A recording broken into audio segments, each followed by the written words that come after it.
Hello সবাইকে। তো আজকে আমি উঠে গেছি সকাল 6:15 নাগাদ আর রেডি হতে শুরু করে দিয়েছি। কারণ সকালবেলা তো এমনিই ঘুম ভাঙতে চায় না, তার উপরে যদি থাকে মর্নিং শিফট তাহলে তো হয়েই গেল। তার মধ্যে মা দিয়ে দিয়েছিল হরলিক্স বিস্কিট, তো হরলিক্স খেয়ে এই যে মুখ টুক ধুয়ে নিয়েছি অ্যান্ড বেরিয়েও গেছে, চলে এসেছে স্টেশন। মর্নিংয়ে আমার ডিউটি যেতে গিয়ে আমার অর্ধেক এনার্জি ট্রেনের মধ্যেই শেষ হয়ে যায়, কারণ এত ভিড় থাকে মানে ধারণার বাইরে। তো পৌঁছেও গেছে ডিউটি, আর আজকের জন্য তো আমি ছিলাম আইসেন। তো এই যে সব কিছু রেডি সেডি করে পাঠিয়ে দিচ্ছি। দেন ডিউটিতে থাকাকালীন এত বৃষ্টি হয়েছে, মানে রাস্তাতে পুরো একদম নদী হয়ে গেছে জল জমে। তো যাই হোক, পৌঁছেও গেছি বাড়িতে। আর এই যে যাওয়ার পথে দেখলাম এখানে প্যান্ডেল হয়েছে, বিপত্তারিণী পুজো চলছিল, তো তার জন্যই এই যে ঠাকুরের দর্শনও করে নিলাম।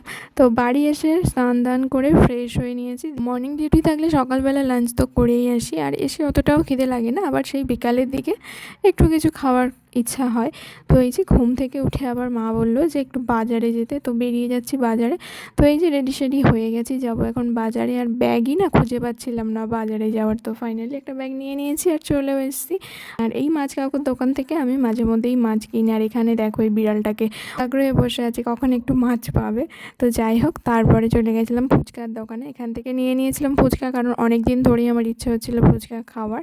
দেন সব কিছু বাজার টাজার সেরে চলে এসেছি বাড়িতে। এবার ফুচকা খাওয়ার পালা, আর আমি এখানে খাচ্ছি দেখে দেখো একজনের অবস্থা জাস্ট এরকম। তো যাই হোক, দেন তারপরে তো আজকে লাঞ্চে করে নিয়েছিলাম, আর লাঞ্চ সেরে খেয়েছিলাম একটা এই অরুণ আইসক্রিম। এখানেই শেষ করছি মিনি ব্লগটা। বাই।